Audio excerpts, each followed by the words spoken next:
بنا هيتم فدي قدموا بنا هيتم فدي حل مدافنا هيتم فدي ما بنا ينبلي هيتم فدي أبي عمي لي هيتم فدي شهد أي ربا هيتم فدي إنك السيمودا هيتم فدي ما بنا ينبلي هيتم فدي أبي عمي لي هيتم فدي أنا يسحولي سلام تخاتاتي سول ميديا بزلهم وسلامكم يبزح صبغنا عرفت جزي قدام سمت خونركم ان نتمنى لومي ازي اقداس وانا وزعما مدبحنا متينا لنا كسامت رشاه تكاتاتلو اندعدمكو اب تግራይ اب زنبره خنتات يمنا ايد ناي ابي احمد زنبره قدو بزعبا سراوت ኤርትራ አመልኪቱ ዝተዛረቦ ዘረባሎ ازي اقداس ስለዝኾነ نفس وكف إيرتراو خمخا إثيوبياويان تجارو بحلفي كسمعوا بتصمونا ختكاتاتلو اندعدمكو كمون لومي اب كل الامحرا برتع كوينات وعيللو ابي احمد نتي ناي كل الامحرا ناي فانو قلطيفكا نعو اليخا وي كان نعو الرغاغيخا اب لعلي حيلتات مكلخال إيرترا منغس إيرترا سراويت إيرترا كوينات اب دحري ناي كرمتي اب لعلي فيدرال سراويت متكعت نخكايد يدالولو نزبولو مالتيو اقديمكا مالت شغراه بعلى هريما بعلى تقوي كم زبهان سراوت إيرترا يكون منغس إيرترا تمالو الملاش يبو نيرو منغس إيرترا نخوينات تبغيسي فلطن ام مكلخال تزي كوينو نزغونه نغرات خاب إثيوبيا ندلي ነገር ውን የለ ام مريتنا ينا دلنا بوعل الجرس مسرت نزي ناي صمدو خا حزبن حزب زغبر دلو مريت ناي تግራይ ዝተተሓዘ ወይ ካ مريت ناي إثيوبيا ዝተተሓዘ የለን سراوت إيرترا حساب ام مريتو حساب زሃሎ نتي ناي ምርጫ ንዕኡ ካብኡ ንምህዳም ኣብ ልዕሊ ኤርትራ ኩናት ንምኽፋት ከምኡ ሎሚ ብርቱዕ መጥቃዕቲ ኣብ ልዕሊ ፋኖ መጠነ ሰፊሕ ዝኾነ ኩናት ውዒሉሎ እቲ ኩናት ከዓ ይቕፅል ኣሎ እዚ ውሽጣዊ ናይ ኢትዮጵያ ኣረጋጊኻ ናብ ኤርትራ ንምምጻእ ዝግበር ዘሎ ከም ምዃኑ መጠን እስከ ናብኡ ከብለኩም እየ ዜና በመላው የአማራ ቀጠና የአብይ አህመድ አገዛዝ ዘመቻ ማዕበል በሚል መጠሪያ በፋኖ ኃይሎች ላይ መጠነ ሰፊ ጥቃት መክፈቱ ተገለጸ። ከትላንት ጀምሮ በከፍተኛ ሰራዊት ቁጥርና የመሳሪያ ኃይል ጥቃት የከፈተው የአብይ አህመድ አገዛዝ ከመስከረም ወር በፊት የፋኖን ኃይል ሙሉ በሙሉ ለመደምሰስ እቅድ ማውጣቱን ነው በደረሰን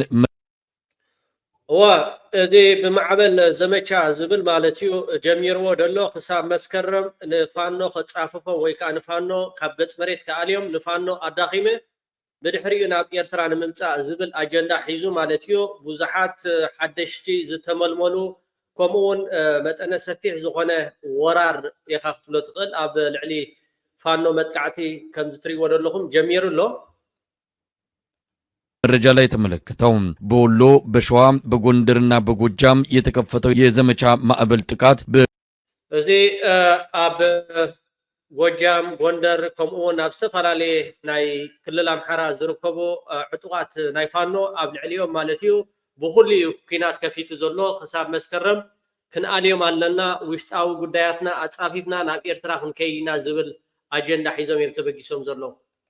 ቅርቡ በከፍተኛ ቁጥር የሰለጠኑ አዳዲስ ወታደሮች እንዲሳተፉበት የተደረገ ሲሆን የአማራ ክልል ሚሊሻና አድማ በታኝ ኃይል ወደኋላ ተደርገው መከላከያ ሰራዊቱ በሙሉ አቅሙ የገባበት የማጥቃት ዘመቻ እንደሆነ ነው ከደረሰን መረጃ ለማወቅ የተቻለው። በጎጃም በአራቱም አቅጣጫ የአብይ አህመድ አገዛዝ ጥቃት ከፍቷል። በኮር ደረጃ በርካታ ኃይሉን ከወለጋና ከተለያዩ ቀጠናዎች ወደ ጎጃም አስገብቷል። ደቡብ ጎንደር ላይ ሁለት ኮር ገብቶ ከፋኖ ኃይሎች ጋር እየተዋጋ ነው። በወሎ 3 ኮር የአብይ አህመድ ሰራዊት እስከ አፍንጫው ታጥቆ በበርካታ ቦታዎች ጥቃት መፈጸም ጀምሯል። ከየቀጠናው የፋኖ አመራሮች እንደነገሩን ከሆነ ዘመቻ ማዕበል በከፍተኛ ድል እየተቀለበሰ ነው። በአብዛኞቹ አካባቢዎች በመልሶ ማጥቃት ያገዛዙ ሰራዊት ላይ ከፍተኛ ኪሳራ በማድረስ ትልልቅ ድሎች መገኘታቸው የተገለጸ ሲሆን አንድ የፋኖ አመራር ዘመቻ ማዕበል በምርኮኛ ማዕበል እየተቀየረ ነው ሲሉ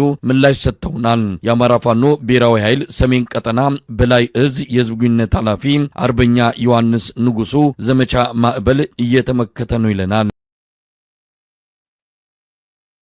እና አጠቃላይ ጦርነቱን ማሸነፍ የሚያስችለን ወታደራዊ እንቅስቃሴ ማድረግ እንደሚጠበቅብን አምነን ነው ቁመናችን አስተካክለን የምንገኘው። ይህ በእንዲህ እንዳለም በጎጃም ቀጠና በበርካታ አካባቢዎች የአገዛዙ ጥቃት ተጀምሯል። የሚደርሱን መረጃዎች እንደሚያረጋግጡት ጎጃም ላይ የአብይ አህመድ ሰራዊት ከፍተኛ ኪሳራን እያስተናገደ ነው። በሞጣ፣ በዳንግላ፣ በአዲስ ቅዳም፣ በአዴት ባህር ዳር አቅራቢያ የተደረጉ ውጊያዎች በመልሶ ማጥቃት ከፍተኛ ድል የተገኘባቸው እንደሆኑም በደረሰን መረጃ ላይ ተገልጿል። የአማራ ፋኖ ብሔራዊ ኃይል ምስራቅ ቀጠና ሚኒሊክ እዝ እንዳስታወቀውም ዘመቻ ማዕበል በሚል የአብይ አህመድ ሰራዊት የከፈተው የማጥቃት እንቅስቃሴ ተመክቶ ከፍተኛ ኪሳራ ደርሶበታል። በአንድ አውደ ውጊያ ብቻ ከ200 በላይ የአብይ አህመድ ወታደሮች መደምሰሳቸውንም ከቀጠናው ያገኘነው መረጃ ያመለክታል። በዘመቻ ማዕበል ዙሪያ የዘውትር ተሳታፊያችንም የሚለው አለ።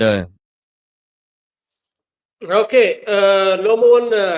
ናትናኤል አስመላሽ በሶል ሚዲያ ብዛዕባ እዚ ጉዳይ ዝኣመልኪቱ ገለ ኢሉ ነይሩ ናብኡ ከብሎ ምልስ ኣሰሊ ኦኬ እዚ ኩናት ወሮ ኩናት እንዳተባሃለ ኩናት ኩሉ ይኽእል ኢልካ ትሓስብ ብከምኡውን አብይ አሕመድ ኤርትራ ተተኸተኾነላ መሬት ዶ ገለ እንዳተባሃለ መግለፂ ውፅኢም ወገን መንግስቲ ኤርትራ ከዓ ውፃእ ሓሶት እዩ ዝብል ምላሽ ሂቡ መሬት ትግራይ ተጠቂሙ ኾነ ኣብ ኤርትራ ክሃርመሉ ዝኽእል ተኽእሎታት ኣሎ ዶ ብወገን ዓፋር እውን ኣለው ብረት ዝዓጥቑ እዚ ኩሉ ነገራት እንድሕዳ ርኢናስ እኩብ ድምር እንታይ ክመፅእ ዝኽእል ዝብል ገምጋም ኣለካ? ኩናት ኣይተርፍን እዩ ከምቲ ዓንቶይ ዝበልክዎ ኣብ ኢትዮጵያ ምርጫ እንድሕር ተገይሩ ወዲ በሻሻ ከም ዘይዕወት ፈልጦ እዩ ምናልባት ህዝቢ አዲስ አበባ ዘይክመርፁ ንኽእል እዩ ምክንያቱ እቲ ድምፂ ክሰርቆ ስለ ዝኽእል መረፅካ ትርጉም የብሉን ህዝቢ አዲስ አበባ ዘይክመርፅ ይኽእል ስለዚ ህዝቢ ከም ዘይመርፆ ኣፀቢቑ ተረዲእዎ ኣሎ ስለዚ ታናይ መጀመርያ ኦፕሽን ዘላ ቅድሚ ምርጫ ነቲ ፓርላማ ከፍርሶ እዩ ወይ ክበታትኖ እዩ ድሓር ሓድሽ ፕሬዚደንሻል ዝኾነ ከምሲ ወይ ናይ ንጉስ ዓዲ ክምስርት እዩ ስለዚ ሕገ መንግስቲ ክቅይሮ እዩ ኩሉ ነገራት ክቅይሮ እዩ ብኡ ቅፅል እዩ ንሱ ፕሬዚደንት ክኸውን እዩ ማለት እዩ መጀመርያ መለስ ዜናዊ ናብ አዲስ አበባ ምስ መፀ ፕሬዚዳንት ናይ ኢትዮጵያ እዩ ነይሩ ካብኡ ሕገ መንግስቲ ፀዲቑ ገለ ተባሂሉ ፌደራሊዝም ተባሂሉ ዝለዓለ ስልጣን ኣብ ኢትዮጵያ ዘሎ ጠቅላይ ሚኒስትር ተባሂሉ እንደገና መለስ ዜናዊ ጠቅላይ ሚኒስትር ኮይኑ ተመሪፁ ማለት እዩ ሰወዲ በሻሻ ንዓ ክግልብጣ እዩ ካብ ቀዳማይ ሚኒስትር ዝለዓለ ስልጣን ሓይልን ዘለዎ ኣብ ኢትዮጵያ ቀዳማይ ሚኒስትር ንሱ ናብ ፕሬዚደንት ክቅይሮ እዩ ወይ ፓርላማ ክብትኖ እዩ ወይ ዝኾነ ነገር ገብር እዩ እሱ ፕሬዚደንት ክኸውን እታ ካልአይቲ ኩናት እያ ምስ ኤርትራ ኩናት ኣይግበርን እዩ ኢልኩም ከይተሓስቡ ክገብር ይወዲ በሻሻ ተሓለይቲ ዝገብራ ኤርትራ ክትወረና ተሓስብ ኣላ ስለዚ ኣብ ኩናት ኢና ዘለና ምርጫ ወዲ ምርጫ ዝበሃል የለን ክብል እዚ ሕጂ ዘውፅኦ ዘሎ መግለፅታት ትሪኦ ዘለካ ወይ ድማ ነዞም ንኣሜሪካ ንገለን ሓጉዝና ዝብል ዘሎ ከምዚ መሰረት ጌርካ ውሰዱ ንሓደ መሰረት ናይ ገዛ ክትስርት ከለካ ብመሰረት ኢኻ ትጅምር ድሓር ናብ ኮለን ናብ ዚንጎ ናብ ገለ ትበፅሕ ሶዚ መሰረት እዩ ዘንፅፍ ዘሎ ክሳብ ዝቕፅል ዘሎ ወርሒ ጥሪ ከምዚ እንዳገበረ ከይዲ ኣብ ወርሒ ጥሪ ኩናት ክጅመር ይኽእል ክሳብ ሽዑ እዞም ኣብ ትግራይ ሓራም መሬት ኢና ዶ ገለ ኢና ዝብሉ ዘለዉ ብቁፅሮም ክንደኦም ክኾኑ ደሞዝ መን ዝኸፍሎም ዘሎ መስለካ ካብቲ ናይ ሰራዊት ትግራይ ንላዕሊ እኮ እዮም ሬንጀር ዝኽደኑ እቲ ንሕና ቀደም ንክደኖ ዝነበርና ኳሊቲ ዝሓለዎ ሬንጀር ንስዮም እኮ ዝክደኑ ዘለዉ ደሞዝ መን ከፍሎም ኣሎ መቸም መንእሰይ ኮንካ ምሳሓን ቁርስን ድራርን ጥራሕ ስለ ዝበልዓኻ ኮፍ ኢልካ ይትነብር ኢኻ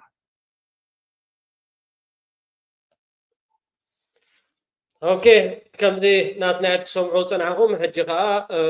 ወዲ በሻሻ ማለት እዩ ኣብ ክልል ኣምሓራ መጠነ ሰፊሕ መጥቃዕቲ ኣብ ልዕሊ ፋኖ ክሳብ መስከረም ክንውድኦ ኣለና ዝብል ጀሚሮ ከም ዘሎ ኢና ክንሕብር ንደሊ ገዱ ካብቶም የማናይ ኢድ ናይ አብይ አሕመድ ዝነበረ ሎማዓንቲ ኣዝዩ ኣገዳሲ ዝኾነ ሓበሬታ ኣብ ቴዲ ከይዱ ዝተዛረቦ ዘረባ ኣሎ እስከ ንስማዓዮ ውድመትም እያስከተለ ነው እየተባለ ነው እንዴት ነው ይሄ ሁኔታ አልኩት አይ እነሱም ጥፋት ፈጽመዋል ነገር ግን እኛ የፈጸምነው ጥፋቱን ሁላችንም እንደውም አብዛኛውን ጥፋት የፈጸምነው እኛ ነን። ትምህርት ቤቶች ወድመዋል፣ የጤና ተቋማት ወድመዋል፣ ሌሎች ኢንፍራስትራክቸር የፐብሊክ የሚጠቀምባቸው ኢንፍራስትራክቸሮች ወድመዋል እና ዝም ብለህ ስቃይ ነው እና ሻዕቢያ ሰራዊት ለምን አይወጣም ብዬ ነግሬው ጠይቄውም ስለነበረ እነሱ ከወጡ አትጠራጠር ህዝቡ ራሱ ያደረስነው ውድመት ከፍተኛ ስለሆነ ይበላናል መልሶ እና ዳመራር እሱን እንዳታነሳ አለ። ማን ነው ይሄን ያለው? ጄኔራል። እሺ هو ኣብቲ ናይ ትግራይ ኩናት ኣብ ዝነበረሉ ግዜ ምስ ሓደ ላዕለዋይ መኒ እቲ ጀነራል ኣበባው ታደሰይ ነቲ ኩነታት ዝመርሖ ነይሩ። ሰራዊት ኤርትራ እንድሕር ዳኣ ካብ ሽረ ጠቕሊሉ እንድሕር ዳኣ ወፂኡ እቲ ህዝቢ ንዓና ህዝቢ ትግራይ ክበልዓና እዩ ንሕና ኢና ዝለዓለ ቤት ትምህርቲ ይኹን ኣብ ልዕሊ ህዝቢ ትግራይ ሕማቕ ነገራት ዝገበርና ንሕና ኢና ሰራዊት ኤርትራ ኣይኮነን ሕማቕ ገይሩ ስለዚ ንሕና እውን ሓይሊ የብልናን ሰራዊት ኤርትራ ሓይሊ ዘለዎ ኢትዮጵያውያን ከይትዳናገሩ በዓል ጌታቸው ረዳ ኣብ ዝሓለፈ እዋን ህዝቢ ኤርትራ 2 ሚልዮን 1 ሚልዮን እንዳበለ ንህዝቢ ትግራይ ኣፅኒትዎ ንህዝቢ ትግራይ ኣጥፊዎ ሕጂ ከዓ ምስ ብልፅግና ኮይኑ ህዝቢ ኤርትራ 2 ሚልዮን 1 ሚልዮን ኩሉ ኣይበፅሕኒ ዝብለኩም ደሎ which means እንታይ ዝብል ደሎ ብዕልግና ፓርቲ ምስ ኤርትራ እንድሕር ዳኣ ተዋጊኡ ሰብ ዝበሃል ነገር የለን። እሱ ግን በንፃሪ ጎዱ የማና ኢድ ናይ ካብቶም ላዕለዎት ሰበስልጣናት ሚኒስትራት ዝነበረ ኣብ ሽረ ኸይዱ ንኣበባው ታደሰ ሰራዊት ኤርትራ ኣይወፅ እንዲ ምስ በሎ ሰራዊት ኤርትራ እንድሕር ዳኣ ወፂዳ ህዝቢ ትግራይ ክበልዓና ድዩ? ስለዚ ህዝቢ ትግራይ መን ይፀናኢኻ ልዕሊ ዝኾነ ነገር ብልፅግና ዳኣ እምበር ሰራዊት ኤርትራ ከምዘይ ምንባሩ ዝተፈላለየ እዋናት እውን ተጋሩ ባዕልኩም ወፂኹም ምስክርነትኩም ሂብኩም እዮም። እዞም ለይትን መዓልትን ኣንፃር ሰራዊት ኤርትራ ክትዛረቡ ዝፀንሓኹም ግን ካብዚ ዝዓቢ ጭብጢ የለን፣ ካብዚ ዝዓቢ መስረጃ የለን። ኩላትኩም ሕቡናት ሃገራውያን ኤርትራውያን እዛ ቪድዮ እዚኣ ኣብ ዋትሳፕ ሃይቦኑኒ ክሰደልኩም እየ ብእንግሊሽ ሳብታይትል ፅሒፍኩም ብእንግሊሽ ከም ንዓኹም ብዝጣዓመኩም ዓረብ ድዩ ትግርኛ ድዩ ገለ ወሲኩም ኣብ ትዊተር ሸር ክትብሎ በዚ ኣጋጣሚ ከዓ ይምሕፀነኩም። እኩብ ድምር ናትና ስራሕ ዓብይ ውፅኢት የፍሪ ስለ ዘሎ ተጋሩ ግን ብድሕሪ ሕጂ እቶም ሓደ ክልተ ብፍላጥ ብዘይፍላጥ ክትከድዎ ዝፀናሕኩም ህዝቢ ኤርትራ ይኹን ሰራዊት ኤርትራ ፀላኢ ማንም ሕብረተሰብ ናይ ዓለም ወይ ከዓ ህዝቢ ትግራይ ኮይኑ ኣይፈልጥኒ እዚ ኢና ከዓ ንብል ለይትን መዓልትን ንሕና ኣካል ሰራዊት ስለ ዝነበርና ብኡ ስለ ዝሓለፍና ማለት እዩ። ይትረፍ ሰብ ከይድካ ክትቀትል ወይ ሰብ ከይድካ ክትሃርም ነዛ ማይ ክሰቲ እውን ኣፍቂድካ ኢኻ ትሰቲ ክንብል ከለና ብዘይ ምክንያት ኣይኮናን። ኣብኡ ስለ ዝነበርና ሰራዊት ኤርትራ እቶም ገዲፍናዮም ዝመፃና እውን ፍንጫሕ መሰንገልና ስለ ዝኾነ እዩ። ሕጂ ከዓ ንሃለኩም በዓል ወፂ ይዛረብ ኣሎ ጎዱ በዓል ወፂ ይዛረብ ኣሎ። ስምዕዋ ክሳብ መጨረሻ እቶም ትቆርፅዋ ቁረፅዋ እቶም ክትቆርፅዋ ዘይትኽእሉ ከዓ ስደደና በሉኒ ክሰደልኩም እየ። ሄሊኮፕተር አብራን ምን ነገረኝ። መጀመሪያ የሻዕቢያ ኃይል ገብቶ ብዙ እያጎሳቆለ ነው እየተባለ ነው፣ ውድመትም እያስከተለ ነው እየተባለ ነው። እንዴት ነው ይሄ ሁኔታ አልኩት። አይ እነሱም ጥፋት ፈጽመዋል፣ ነገር ግን እኛ የፈጸምነው ጥፋቱን ሁላችንም እንደውም አብዛኛውን ጥፋት የፈጸምነው እኛ ነን። ትምህርት ቤቶች ወድመዋል። ወአብ ኩናት ግድኒ ኩናት ጥዑም ኩናት ዝበሃል የለን ሓፂን ስለትዳራበ ግድኒ ህዝቢ ክህሰ ከምኡ ከዓ ሰራዊት ክመውት ሰራዊት ክስንክል እዚ ባህርያዊ ሰራዊት ኤርትራ ብዙሕ ውድመት ወይ ከዓ ብዙሕ ዕንወት ገይሩ ይበሃል እሞ ኢለም ሰሓተት ኮነ እቲ ጀነራል እወ ፈፂምና ኢና ክንፈፅም ከለና ግን ኩላትና ኢና ፈፂምና ግን ካብ ሰራዊት ኤርትራ ንላዕሊ ንሕና ዝፈፀምናዮ ይበዝሕ ኢልኒ መን እቲ ጀነራል ኣብዚ ሽማይ ገለፆን ኣበባው ታደሰ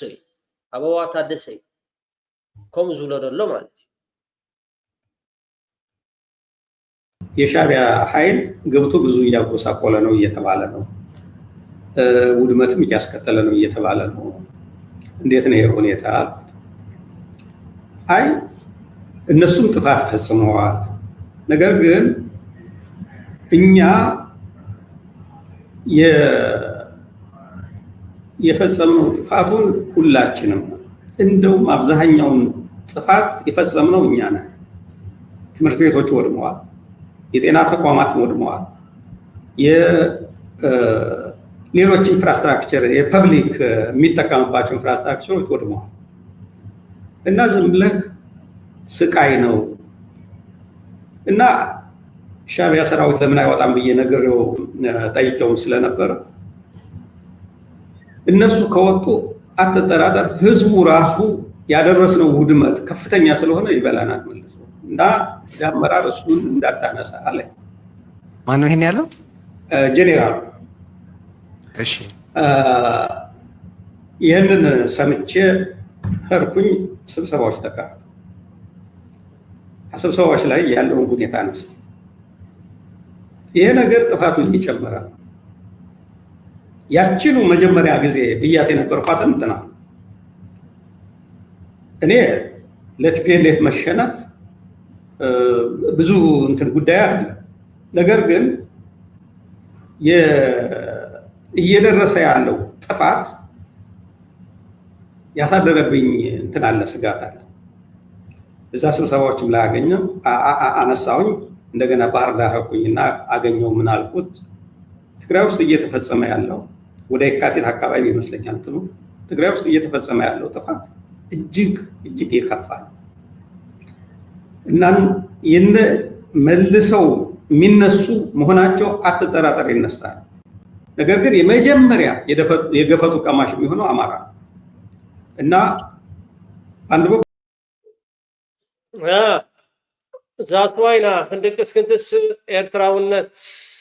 ክቡር መንነት ክንብል ከለና ያ ሰሚዕኩም ኣለኹም። እንኳ ሓጎሰና እንኳ ሓጎሰኩም ኩላትኩም ሕቡናት ሃገራውያን ኤርትራውያን ሓደ ላዕለዋይ በዓል ስልጣን መፂኡ ከምዚ ኢሉ ክዛረብ ከሎ ኣዝዩ ኣገዳሲ ስለ ዝኾነ ሸር ክትብሎ ከዓ በዚ ኣጋጣሚ ይላበወኩም። ብምቕፃል ክቡራት ተኸታተልቲ ሶን ሜድያ ብዛዕባ ሓደ ዓብ ነገር ኣሎ። እሱ ከዓ እንታይ እዩ? ኣብቲ ዝነበረ ኩነታት ናይ 98-99-2001 መንግስቲ ኤርትራ ኩናት ከፊቱ መንግስቲ ኤርትራ ኩናት ከፊቱ እንዳተባሃለ ብዙሕ ዘረባ ይዘረብ ነይሩ። ከምዚ ናይ ሕጂ ማለት እዩ። ከምዚ ናይ ሕጂ ባዕሎም ኩናት ክኸፍቱ ስለ ዝደልዩ ኣቐዲሞም ጭጉራ በዓል ሃሪማት እዊ ከም ዝበሃል ሰራዊት ኤርትራ ኩናት ክኸፍተልና ደልዩ ገለ ይበሃል ማለት እዩ። ሕጂ ንዓ ትኸውን መልሲ እውን ብርሃኑ ጁላ ዝበላ ዘረባላ ሞ ቅድሚኡ ኤርሚያስ ንኸይድ እሞ እና ዛሬ የተሰማው የውጭ ጉዳይ ሚኒስቴር ለተለያዩ ለብዙ ድርጅት ለሚኒስትሮች የውጭ ጉዳይ ሚኒስትሮች የሰጠው የላከው ደብዳቤ ይፋ ሆኗል። ዝም ብሎ የተላከ አይደለም። አይታችሁታል ብዬ አስባለሁ። ያንን እንትኑን ሊስቶቹን ለብዙ ሀገሮች ነው ሊስቱ የተላከው እና ያ ምንድነው የሚያሳየው የሚል ልናይ እንችላለን። ምናልባት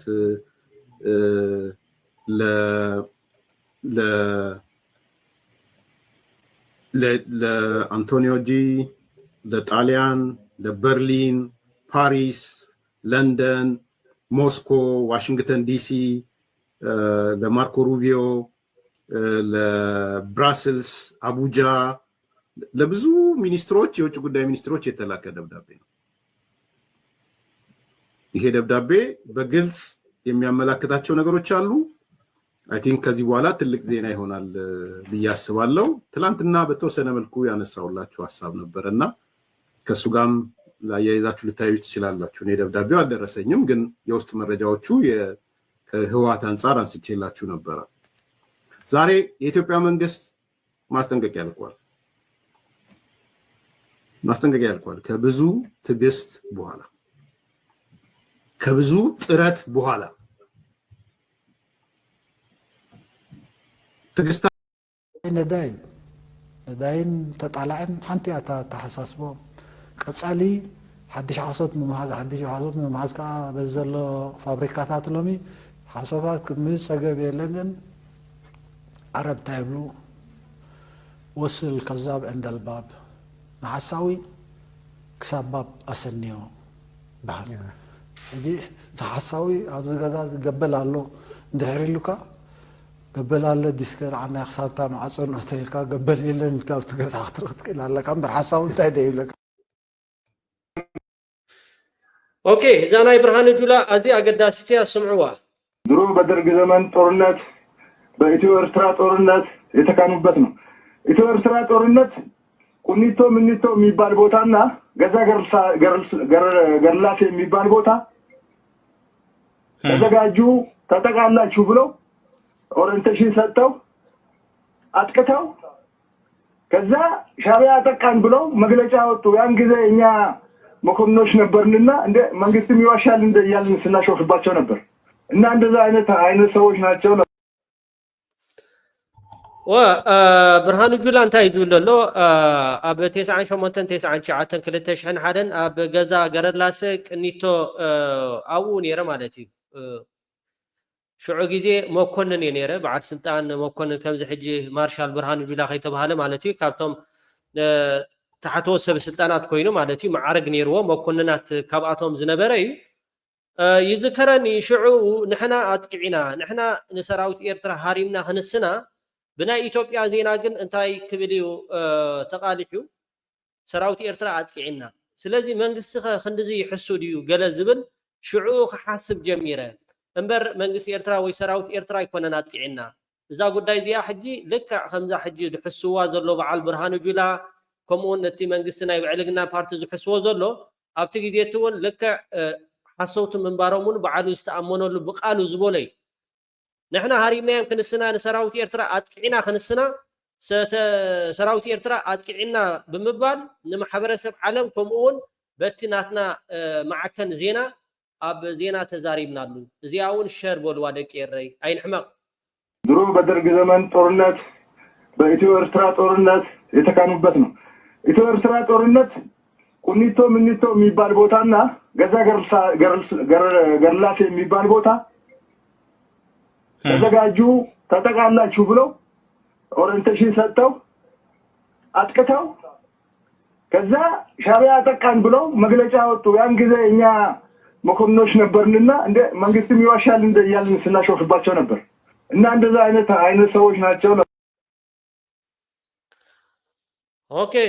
كبرات تقاطعت سو ميديا لما انتي اب شامبيون 2025 اب ايرترا تخايدو ناي كروميمتر امانيل جبرز غابير قداماي كوين تعاويتلو ناي كروميمتر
እንኳ ሓጎሰካ ማንኤል ሓውና ከምዚ ትሪእዎ ዘለኹም ፌስቲቫል ኤርትራውያን ነበርቲ ዓዲ ጥልያን ካብ ዕለት 29 ሰነ 2025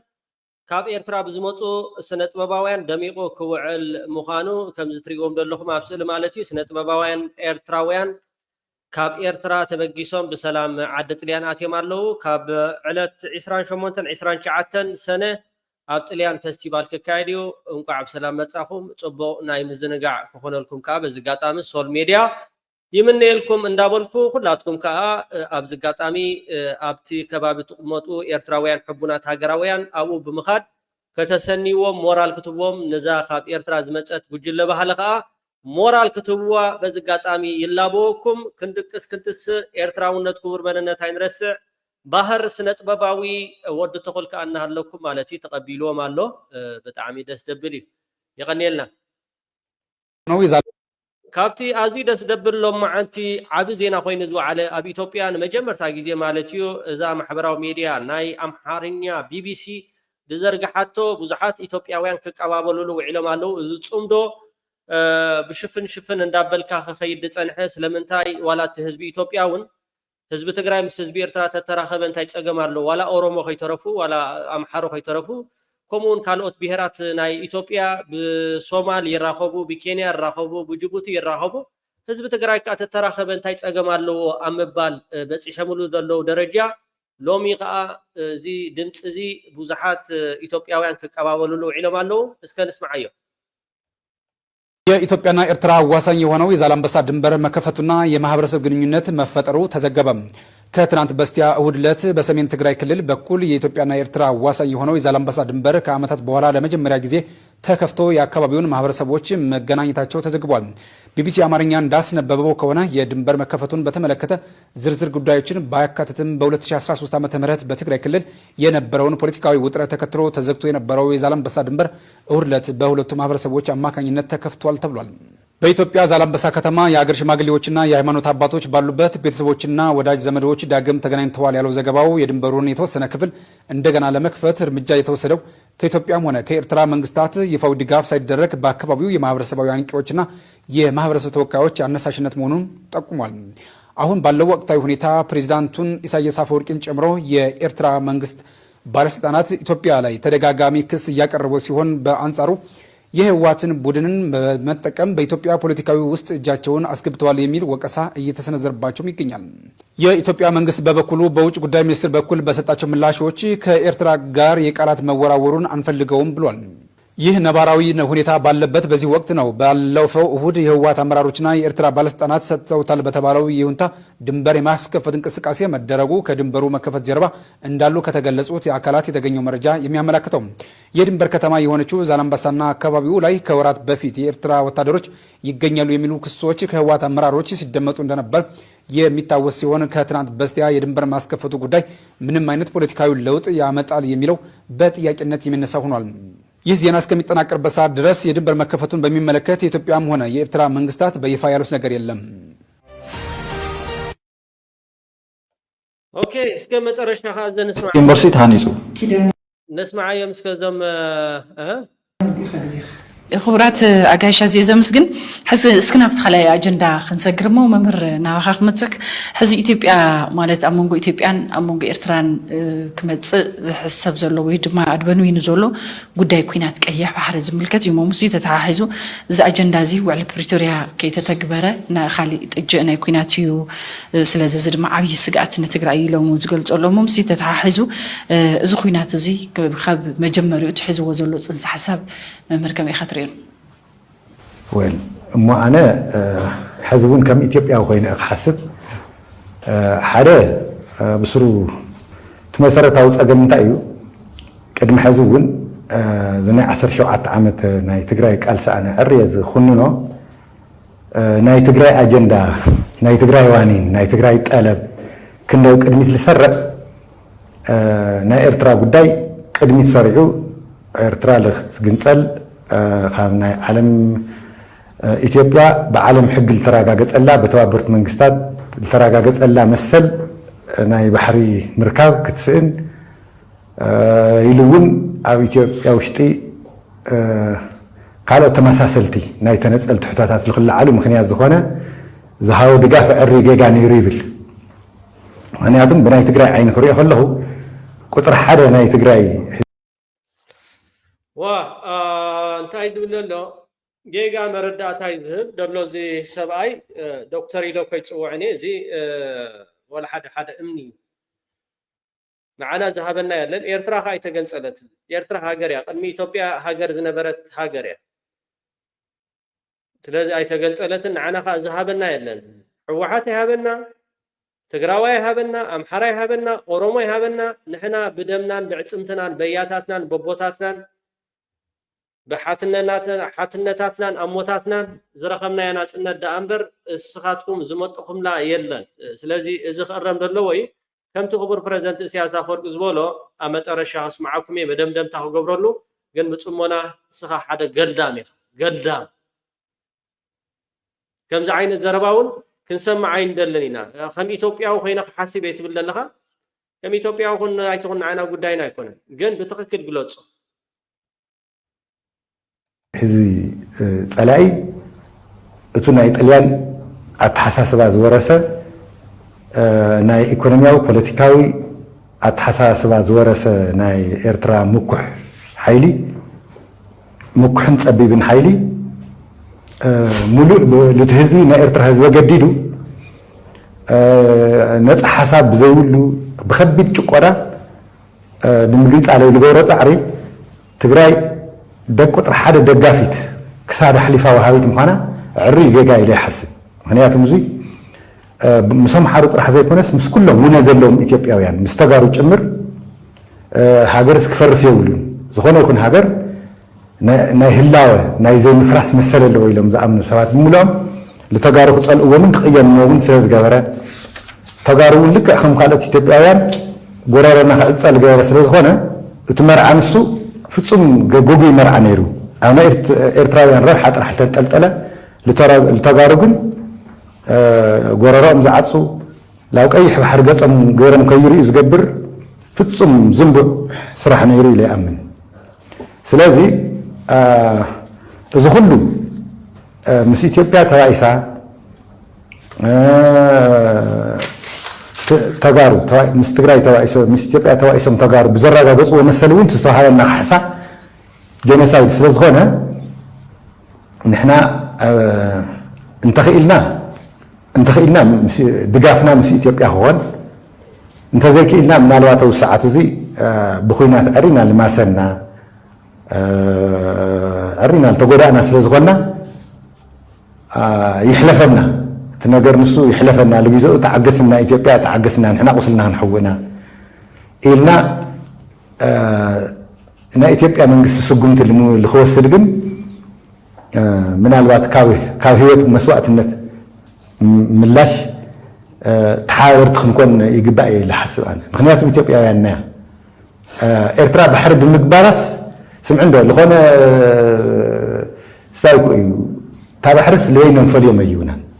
ሕዚ እንታይ ኣታ ከመ ዓይነት ፅግዕተኛ ሓሳብ ትፈጥራ ዘላ ሓደ ምስ ኤርትራ ተደሪበስ ሃገር ክኾን እየ ዝብልንዮ ኢሬደንቲስት ዝበሃል መሰረት ዘይብሉ እዚ ነገር እዚ ክፍፀም ዘይኽእል እዩ ፍፁም ንሳቶም እውን ኣይደሊናን ዘለው ስልጣን ዘሎ ይኹን ተብ ስልጣን ዘይላ ሓይሊ በፍፁም ኢትዮጵያ ፈሪሳስ ትግራይ ናብ ኤርትራ ትድገፈሉ ትሕወሰሉ መንገዲ ዕፁብ ምዃኑ ብተደጋጋሚ ተዛሪቦም እዮም ንሕና እውን ካብቲ ናይ ኢትዮጵያ ንስኻትኩም ባርነት ትብልዎስ ናይ ኤርትራ ባርነት ዝሐሸ ኢልና ይንኣምንን ትግራዋይ እውን ኣይሰማምዕሉን ዝበዝሕ ትግራዋይ እውን ኣይሰማምዕሉን ሓደ እቲ ትግራይ ዝኸፋፍላ ዘሎ ሓሳብ እውን ንሱ ይመስለኒ ስለዚ ኣነ ኢትዮጵያ ብዘይ ኣግባብ ናይ ዓለም ሕጊ ብዘይፈቅዶ መሰረት ዘይምፍራስ መሰላ ተጋሂሱ ሕጋዊ ውክልና ብዘይብሉ መንግስቲ ፌክ ዝኾነ ሪፈረንደም ኣብ ርእሲ ሪፈረንደም ይተኻይዱ 1950 ዓመተ ምህረት ኣብ ዝተኻየደ ሪፈረንደም የተባበሩት መንግስታት ውሳኔ ቁጥር 390 5 ተዳርኢኻ ሪፈረንደም ብሪፈረንደም ኤርትራ ናብ ኢትዮጵያ ዝገበራ ተሓሳቢ ዝገበሮም ነገራት ኣለዉ ፕሬዚደንቲ ሃገረ ኤርትራ ኣነ ዘለኒ ሕቶ ኣብ ናይ ናፅነት ኤርትራ እዩ ኣብ ናይ ናፅነት ኤርትራ ብሓደ ሓደ ዘረባ ሰምዖ ከለኻ መለስ ሳላድ ፈረመ ናፅነትና ወሲድና መለስ ተደይፍርም ነይሩ ናፅነት ኣይምወሰድናን ድብል ዘረባ ይሰምዕ እቲ ክንደይ ጀጋኑ ኣጥፊእና ድምፃና ይሆ የቀኒየለይ ኣብ 1991 ዘይኮነ ኣብ 1980 ኣብ 1980 ናጽነትና ብሓይሊ ጠበንጃ ዘይኮነ ብሕጋዊ ፖለቲካዊ መገድውን ከነረጋግጾ ኢና ተባሂሉ ናይ ረፈረንደም ሓሳብ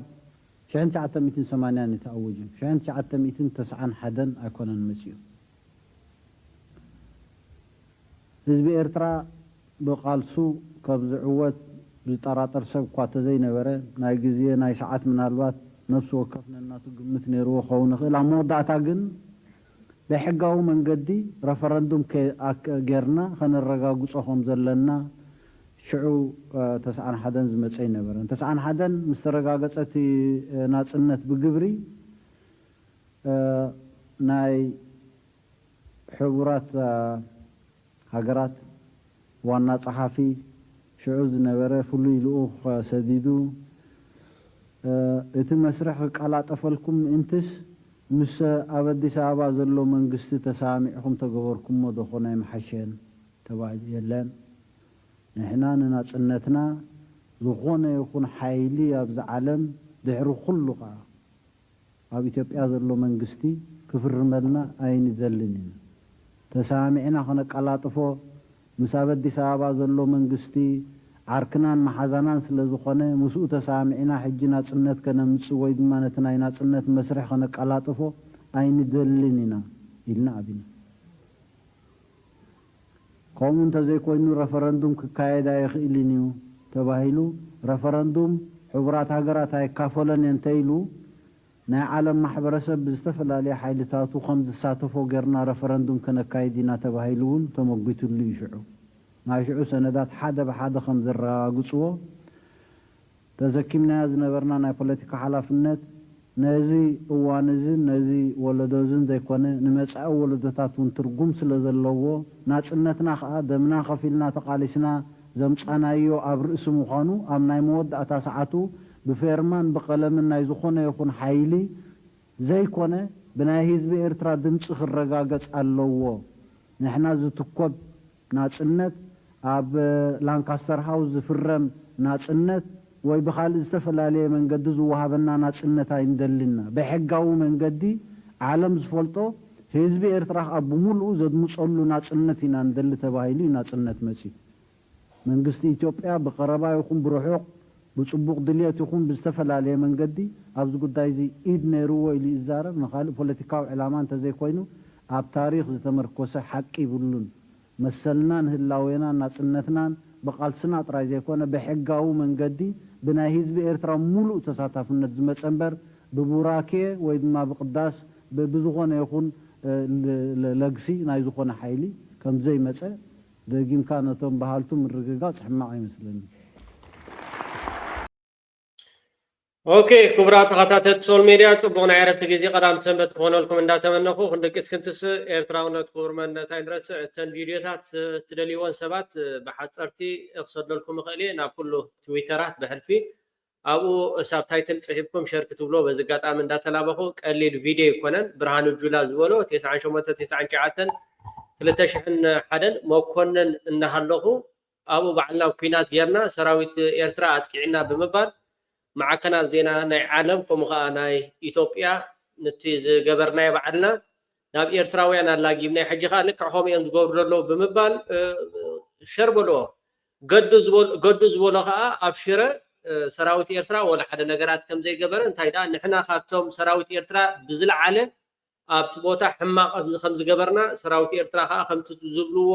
وحدي تجلا دي كونس سراوت إيرترا معرخ ندي حياة مخانو أبدع له حزب تجراي كا لعلتنا فيدرال يحاليل منباري يزقل زلهم زخا سسناي يغني لي عمل جدي ما بيناي ما بينا قدموا بينا حل مدافنا ما بيناي نبلي أبي عمي سهداي ربا إنك السيمودا ما بيناي نبلي أبي عمي لي تنايسي حولي